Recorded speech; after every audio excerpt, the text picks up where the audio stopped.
Analisa strategis, probabilitas dan dinamika kemenangan dalam konflik Iran versus Amerika, Israel. Bab 1. Masalah pokok, perang yang tidak bisa dibaca secara konvensional.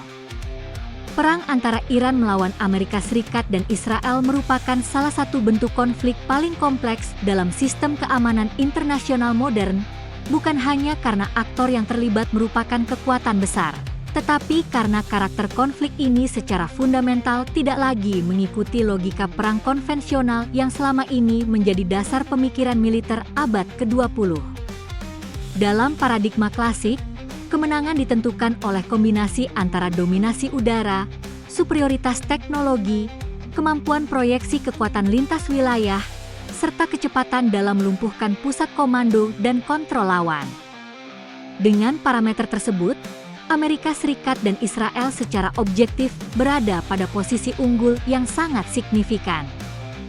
Amerika Serikat memiliki kemampuan full spektrum dominance yang mencakup integrasi kekuatan udara, laut, siber, dan luar angkasa, didukung oleh sistem intelijen global berbasis satelit serta jaringan pangkalan militer di berbagai belahan dunia. Israel, sebagai sekutu utama di kawasan, memiliki kemampuan intelijen presisi tinggi, sistem pertahanan udara berlapis, serta kemampuan melakukan serangan cepat dengan akurasi yang sangat tinggi. Secara teori, kombinasi kekuatan ini seharusnya mampu melumpuhkan negara seperti Iran dalam waktu relatif singkat. Namun realitas menunjukkan sesuatu yang berbeda. Iran tidak runtuh. Iran tidak kehilangan fungsi negara. Iran tidak mengalami kolapse sistemik meskipun berada di bawah tekanan militer dan ekonomi yang sangat besar. Hal ini menunjukkan bahwa konflik ini tidak dapat dipahami sebagai perang konvensional, melainkan sebagai bentuk perang multidimensi yang melibatkan berbagai lapisan sekaligus, termasuk ekonomi global, stabilitas energi, dinamika politik domestik, serta persepsi psikologis internasional. Kunci utama dari fenomena ini terletak pada perbedaan paradigma. Amerika Serikat dan Israel beroperasi dalam paradigma dominasi cepat yang berorientasi pada penghancuran lawan dalam waktu singkat. Sebaliknya, Iran mengadopsi paradigma ketahanan jangka panjang, di mana tujuan utama bukan memenangkan perang secara cepat, tetapi memastikan bahwa negara tidak dapat dikalahkan. Iran secara sadar menghindari konfrontasi simetris. Iran tidak mencoba menandingi Amerika dalam teknologi atau kapasitas militer konvensional. Sebaliknya, Iran memindahkan konflik ke domain yang lebih luas, termasuk ekonomi global dan sistem energi dunia.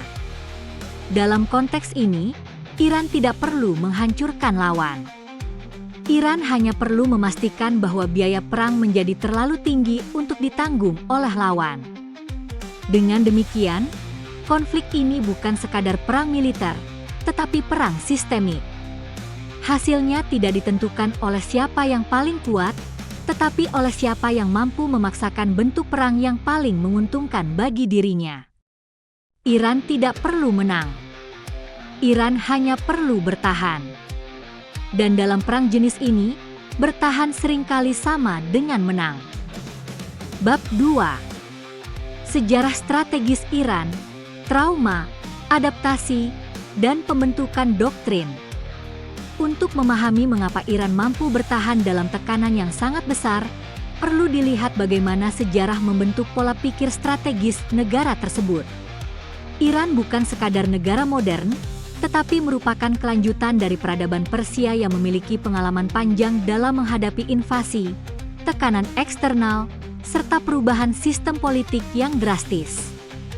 Revolusi Islam 1979 menjadi titik balik yang mengubah orientasi strategis Iran secara fundamental.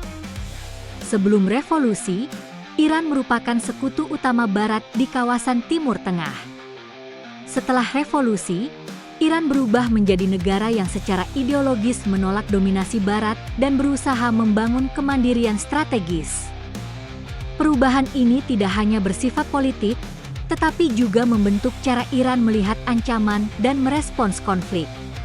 Namun peristiwa yang paling menentukan dalam pembentukan doktrin militer Iran adalah Perang Iran-Irak selama 8 tahun. Dalam konflik tersebut, Iran menghadapi tekanan militer besar dari Irak yang didukung oleh berbagai kekuatan global. Iran juga menghadapi isolasi internasional serta keterbatasan sumber daya yang sangat signifikan. Dalam kondisi tersebut, ekspektasi banyak pihak adalah Iran akan runtuh dalam waktu singkat. Namun yang terjadi justru sebaliknya. Iran mampu bertahan selama 8 tahun tanpa mengalami kekalahan total. Bahkan dalam kondisi kekurangan teknologi dan logistik, Iran tetap mampu mempertahankan eksistensinya. Dari pengalaman ini, Iran menarik pelajaran strategis yang sangat penting. Iran menyadari bahwa dalam perang modern, kemampuan bertahan jauh lebih penting daripada kemampuan menyerang. Iran juga memahami bahwa tidak mungkin menandingi kekuatan besar secara simetris. Oleh karena itu, Iran mulai mengembangkan doktrin militer berbasis deterrence, perang asimetris, serta ketahanan jangka panjang. Iran tidak berusaha menjadi negara paling kuat, tetapi menjadi negara yang paling sulit dikalahkan. Seluruh pembangunan militer dan strategi nasional diarahkan untuk memastikan bahwa Iran tidak dapat dihancurkan dengan mudah. Doktrin ini juga menekankan pentingnya fleksibilitas dan adaptasi. Iran tidak mengandalkan satu jenis kekuatan, tetapi mengembangkan berbagai instrumen, termasuk militer, ekonomi, dan jaringan regional, untuk menciptakan sistem pertahanan yang kompleks dan sulit dipatahkan. Dengan demikian, sejarah Iran bukan hanya latar belakang, tetapi merupakan fondasi utama dari strategi yang digunakan saat ini. Iran tidak belajar untuk menang cepat. Iran belajar untuk tidak kalah. Bab 3. Geografi dan demografi, kedalaman strategis dan ketahanan nasional. Iran memiliki salah satu keunggulan strategis paling mendasar yang seringkali kurang diperhatikan dalam analisa militer, yaitu kombinasi antara geografi dan demografi yang menciptakan kedalaman strategis yang sangat besar. Dengan luas wilayah sekitar 1,7 juta kilometer persegi dan populasi lebih dari 90 juta jiwa, Iran memiliki kapasitas untuk menyerap tekanan dalam skala yang tidak dimiliki oleh banyak negara lain di kawasan. Secara geografis, Iran memiliki karakter defensif yang sangat kuat. Pegunungan Zagros di bagian barat dan Alborz di bagian utara menciptakan hambatan alami yang sangat sulit ditembus oleh pasukan darat. Wilayah interior yang luas, yang sebagian besar terdiri dari dataran tinggi dan gurun, menciptakan tantangan logistik yang sangat besar bagi penyerang. Dalam skenario invasi darat, pasukan penyerang akan menghadapi kesulitan dalam mempertahankan jalur suplai, komunikasi, serta kontrol wilayah. Semakin jauh pasukan masuk ke dalam wilayah Iran, semakin besar risiko kelelahan logistik dan fragmentasi kontrol. Hal ini membuat invasi darat menjadi sangat mahal dan berisiko tinggi, bahkan bagi kekuatan militer besar sekalipun. Iran juga memanfaatkan kondisi geografis ini untuk membangun sistem pertahanan berlapis. Fasilitas militer penting ditempatkan di bawah tanah, sistem peluncur dibuat mobile, dan aset strategis disebar di berbagai lokasi. Dengan pendekatan ini, Iran menghilangkan konsep single point of failure. Tidak ada satu titik yang jika dihancurkan akan melumpuhkan seluruh sistem. Selain itu, populasi yang besar memberikan Iran kemampuan untuk mempertahankan konflik dalam jangka panjang. Negara dengan populasi besar memiliki kapasitas lebih tinggi untuk menyerap kerugian tanpa kehilangan fungsi negara. Dalam konteks perang asimetris, daya tahan sosial menjadi faktor yang sangat penting. Lebih jauh lagi, kombinasi antara geografi dan demografi menciptakan apa yang dapat disebut sebagai strategic depth. Iran tidak perlu mempertahankan setiap wilayah secara sempurna. Iran hanya perlu memastikan bahwa tidak ada pihak yang dapat dengan mudah menguasai seluruh wilayahnya. Dengan demikian, geografi dan demografi Iran bukan hanya faktor pendukung, tetapi merupakan bagian integral dari strategi pertahanan nasional. Iran tidak hanya bertahan dengan senjata, tetapi dengan ruang dan waktu. Bab 4. Benturan paradigma, dominasi teknologi versus ketahanan sistemik. Konflik antara Iran melawan Amerika Serikat dan Israel pada dasarnya bukan sekadar konflik antar negara, tetapi merupakan benturan antara dua paradigma perang yang berbeda secara fundamental. Di satu sisi, Amerika Serikat dan Israel mengandalkan paradigma dominasi teknologi dan kemenangan cepat. Di sisi lain, Iran mengadopsi paradigma ketahanan sistemik dan perang jangka panjang. Perbedaan inilah yang menjadi akar dari ketidakseimbangan persepsi dalam membaca hasil konflik. Paradigma dominasi teknologi yang digunakan oleh Amerika Serikat dibangun di atas asumsi bahwa superioritas teknologi akan menghasilkan kemenangan dalam waktu singkat. Doktrin ini terbukti efektif dalam berbagai konflik, di mana negara dengan kemampuan militer lebih rendah tidak mampu bertahan setelah mengalami serangan intensif yang menghancurkan pusat komando, infrastruktur militer, dan kemampuan operasionalnya. Namun paradigma ini memiliki kelemahan mendasar, yaitu ketergantungannya pada asumsi bahwa lawan memiliki struktur yang rapuh dan bergantung pada pusat kendali yang dapat dihancurkan. Dalam kasus Iran, asumsi ini tidak berlaku. Iran tidak membangun sistem yang bergantung pada satu pusat, tetapi membangun sistem yang tersebar, fleksibel, dan memiliki redundansi tinggi. Iran mengadopsi paradigma ketahanan sistemik, di mana tujuan utama bukan memenangkan setiap pertempuran, tetapi memastikan bahwa negara tetap berfungsi dalam kondisi apapun. Iran tidak berusaha mencegah semua kerusakan, tetapi memastikan bahwa kerusakan tersebut tidak bersifat fatal. Struktur militer Iran dirancang untuk tetap beroperasi meskipun mengalami degradasi. Unit-unit kecil memiliki kemampuan untuk bertindak secara mandiri, sementara sistem komando memiliki jalur alternatif yang memungkinkan komunikasi tetap berjalan. Dengan demikian, Iran tidak dapat dilumpuhkan hanya dengan menghancurkan satu atau dua target utama. Lebih jauh lagi, Iran memahami bahwa waktu merupakan variabel strategis. Amerika Serikat dan Israel memiliki keunggulan dalam jangka pendek, tetapi Iran dirancang untuk bertahan dalam jangka panjang. Semakin lama konflik berlangsung, semakin besar biaya yang harus ditanggung oleh pihak yang mengandalkan kemenangan cepat. Dalam konteks ini, Iran mengubah logika perang. Kemenangan tidak lagi ditentukan oleh siapa yang paling cepat menghancurkan lawan, tetapi oleh siapa yang mampu bertahan lebih lama. Paradigma ini secara fundamental melemahkan keunggulan utama Amerika Serikat dan Israel. Dengan demikian, benturan paradigma ini menjelaskan mengapa konflik tidak berjalan sesuai ekspektasi konvensional. Iran tidak kalah karena tidak bermain dalam permainan yang sama. Bab 5. Asimetri biaya dan transformasi struktur perang modern.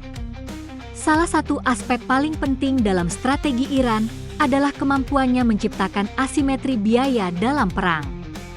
Dalam perang konvensional, keunggulan biasanya ditentukan oleh kualitas dan kuantitas alutsista. Namun dalam perang modern yang bersifat asimetris, faktor biaya menjadi variabel yang sangat menentukan. Iran menyadari bahwa mereka tidak mungkin menandingi teknologi militer Amerika Serikat secara langsung. Oleh karena itu, Iran tidak mencoba mengejar ketertinggalan tersebut secara simetris. Sebaliknya, Iran mengembangkan strategi yang mengubah struktur biaya perang itu sendiri. Iran mengandalkan produksi massal sistem senjata berbiaya rendah, seperti drone, rudal jarak pendek dan menengah, serta sistem serangan berbasis saturasi. Dalam banyak kasus, biaya produksi satu unit sistem tersebut jauh lebih rendah dibandingkan biaya yang harus dikeluarkan oleh lawan untuk menanggulanginya. Dalam kondisi ini, setiap serangan Iran secara inheren menciptakan tekanan ekonomi terhadap lawan. Bahkan jika sebagian besar serangan berhasil dicegat, biaya yang dikeluarkan untuk pertahanan jauh lebih besar dibandingkan biaya serangan. Hal ini menciptakan ketidakseimbangan yang menguntungkan Iran dalam jangka panjang. Iran juga menggunakan konsep saturation warfare, di mana serangan dilakukan dalam jumlah besar secara simultan untuk membebani sistem pertahanan lawan. Tidak ada sistem pertahanan yang memiliki kapasitas tak terbatas. Dalam kondisi overload, sebagian serangan akan lolos, menciptakan efek strategis meskipun tidak semua serangan berhasil. Selain itu, Iran tidak hanya mengandalkan satu jenis ancaman. Iran mengintegrasikan berbagai domain serangan secara bersamaan, termasuk drone, rudal, serangan siber, dan operasi maritim. Pendekatan ini menciptakan kompleksitas tinggi bagi sistem pertahanan lawan yang harus merespons berbagai ancaman secara simultan. Dalam konteks ini, perang berubah dari kompetisi teknologi menjadi kompetisi daya tahan ekonomi. Iran tidak perlu memenangkan setiap pertempuran. Iran hanya perlu memastikan bahwa biaya perang menjadi semakin berat bagi lawan.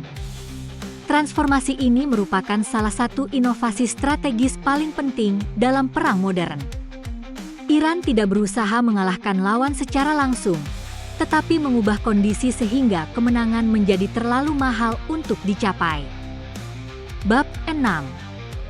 Dimensi ekonomi global. Perang sebagai gangguan sistem. Dalam konflik Iran melawan Amerika Serikat dan Israel, dimensi ekonomi global menjadi salah satu medan perang yang paling menentukan. Iran memahami bahwa dalam dunia yang saling terhubung, gangguan terhadap sistem ekonomi dapat menghasilkan dampak yang jauh lebih luas dibandingkan serangan militer langsung. Sistem ekonomi global sangat bergantung pada stabilitas energi. Minyak dan gas merupakan fondasi bagi hampir seluruh aktivitas ekonomi modern. Gangguan terhadap pasokan atau distribusi energi dapat memicu efek berantai yang mencakup kenaikan harga, inflasi, gangguan logistik, serta tekanan sosial dan politik di berbagai negara. Iran memanfaatkan ketergantungan ini sebagai alat tekanan strategis. Iran tidak perlu menghancurkan infrastruktur lawan untuk menciptakan dampak. Cukup dengan menciptakan ketidakpastian dalam sistem energi, Iran dapat memengaruhi pasar global. Dalam kondisi konflik, bahkan ancaman terhadap jalur energi sudah cukup untuk memicu reaksi pasar. Harga minyak dapat meningkat secara signifikan hanya karena meningkatnya risiko. Perusahaan pelayaran menaikkan tarif, premi asuransi meningkat, dan jalur distribusi menjadi lebih mahal. Efek ini tidak hanya dirasakan oleh negara yang terlibat langsung dalam konflik, tetapi juga oleh negara-negara lain yang bergantung pada energi. Dengan demikian, Iran mampu memperluas konflik ke tingkat global tanpa harus melakukan ekspansi militer secara langsung. Lebih jauh lagi, dampak ekonomi ini menciptakan tekanan politik di negara-negara lain. Pemerintah harus menghadapi tekanan domestik akibat kenaikan harga dan ketidakstabilan ekonomi. Hal ini dapat memengaruhi kebijakan luar negeri mereka terhadap konflik. Dalam konteks ini, perang tidak lagi terbatas pada medan tempur, tetapi meluas ke dalam sistem global.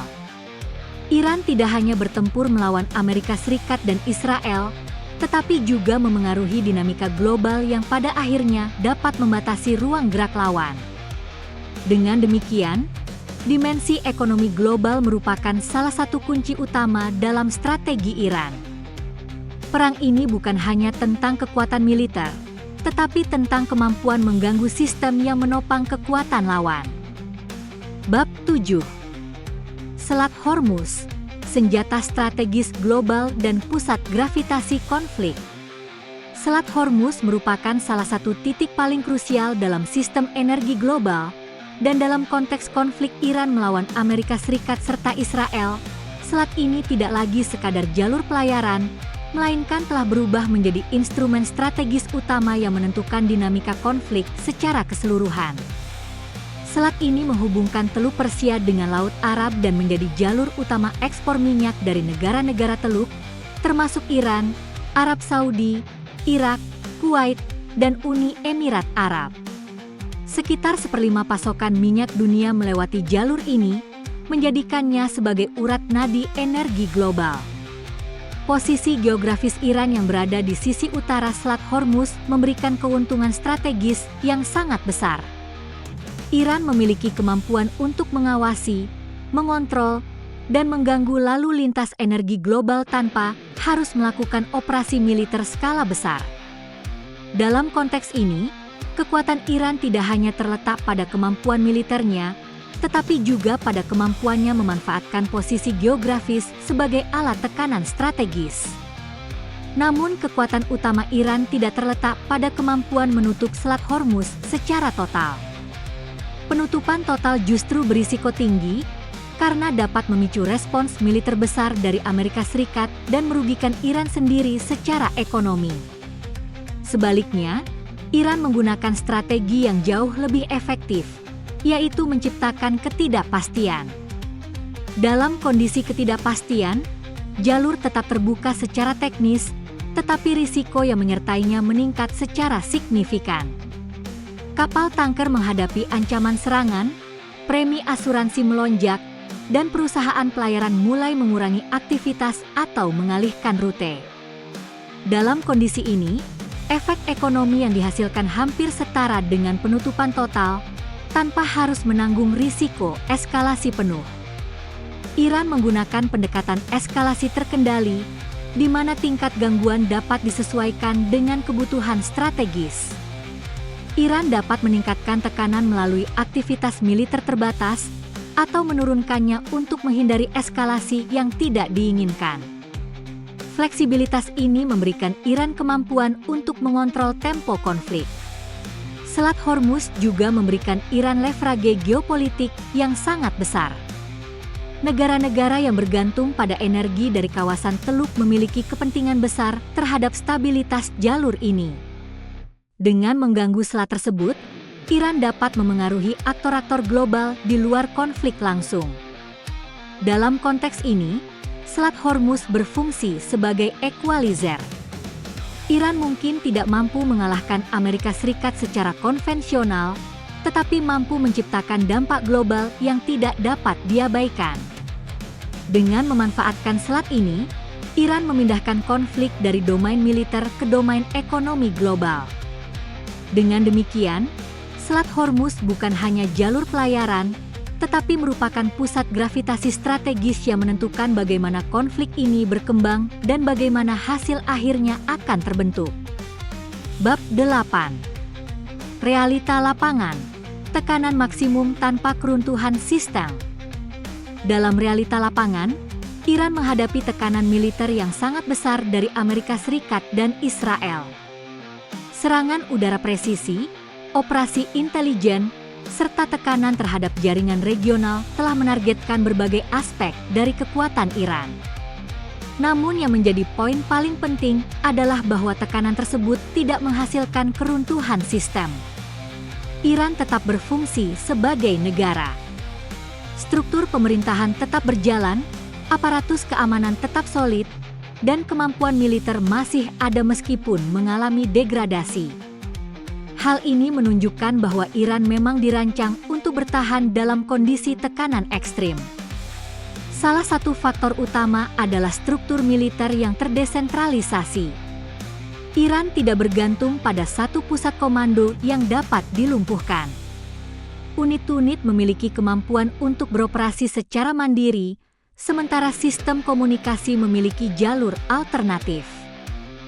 Peran IRGC menjadi sangat penting dalam konteks ini. IRGC bukan hanya institusi militer, tetapi juga memiliki peran politik dan ekonomi yang signifikan.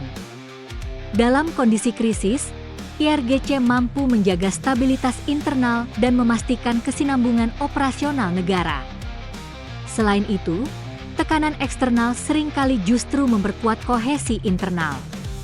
Ancaman dari luar dapat digunakan untuk memperkuat legitimasi rezim dan menekan oposisi domestik. Realita ini menunjukkan bahwa dalam perang asimetris, Kerusakan militer tidak secara otomatis menghasilkan kemenangan strategis. Yang menentukan adalah apakah tekanan tersebut mampu memutus fungsi sistem negara. Dalam kasus Iran, hal tersebut belum terjadi. Bab 9. Kelemahan struktural, erosi jangka panjang dan batas ketahanan. Meskipun Iran memiliki keunggulan dalam perang asimetris, negara ini tetap memiliki kelemahan struktural yang signifikan. Namun kelemahan ini tidak bersifat langsung, melainkan bekerja secara perlahan melalui proses erosi jangka panjang. Sektor ekonomi merupakan salah satu titik lemah utama. Sanksi internasional membatasi akses Iran terhadap sistem keuangan global, teknologi, dan investasi. Dalam jangka pendek, Iran mampu bertahan melalui adaptasi dan diversifikasi. Namun dalam jangka panjang, tekanan ini dapat mengurangi kapasitas negara. Dalam aspek militer konvensional, Iran juga berada dalam posisi inferior, terutama dalam hal dominasi udara dan teknologi tinggi. Hal ini membatasi kemampuan Iran untuk menghadapi lawan secara langsung. Selain itu, tekanan sosial dan potensi ketidakstabilan internal menjadi faktor risiko. Dalam konflik berkepanjangan, tekanan ekonomi dapat memicu dinamika domestik yang kompleks. Namun kelemahan ini bersifat kumulatif. Iran tidak akan runtuh dalam satu pukulan, tetapi dapat melemah secara bertahap jika tekanan berlangsung dalam jangka panjang. Dengan demikian, batas ketahanan Iran terletak pada akumulasi tekanan, bukan pada satu serangan besar. Bab 10. Indikator kemenangan dan probabilitas dalam perang asimetris. Dalam konflik ini, konsep kemenangan tidak dapat dipahami secara konvensional. Amerika Serikat dan Israel membutuhkan kemenangan yang jelas dan final, sementara Iran hanya membutuhkan satu hal, bertahan. Perbedaan ini menciptakan asimetri strategis yang sangat besar. Amerika dan Israel harus menghancurkan kemampuan Iran secara menyeluruh untuk mencapai tujuan mereka. Sementara itu, Iran hanya perlu memastikan bahwa hal tersebut tidak terjadi. Indikator kemenangan Iran bukanlah penghancuran lawan, tetapi keberlanjutan sistem negara. Selama Iran tetap eksis sebagai negara, mempertahankan struktur kekuasaan, dan memiliki kemampuan balas minimum, maka Iran telah mencapai tujuan strategisnya. Dimensi waktu menjadi faktor penentu. Amerika memiliki keunggulan dalam jangka pendek, tetapi Iran dirancang untuk bertahan dalam jangka panjang. Semakin lama konflik berlangsung, semakin besar tekanan bagi pihak yang membutuhkan kemenangan cepat. Dalam kerangka ini, probabilitas harus dibaca secara berbeda. Kemungkinan Iran untuk menang secara konvensional sangat kecil. Namun kemungkinan Iran untuk berhasil secara strategis jauh lebih besar. Estimasi realistis menunjukkan bahwa probabilitas keberhasilan strategis Iran berada pada kisaran 60-65, sementara probabilitas kemenangan total Amerika, Israel berada pada kisaran 25-30. Kesimpulan akhir dari analisa ini adalah bahwa Iran sulit dikalahkan bukan karena lebih kuat secara militer, tetapi karena Iran tidak bermain dalam aturan yang sama. Iran mengubah perang menjadi sesuatu yang tidak dapat dimenangkan secara cepat, dan dalam perang seperti itu, pihak yang mampu bertahan seringkali menjadi pihak yang pada akhirnya unggul.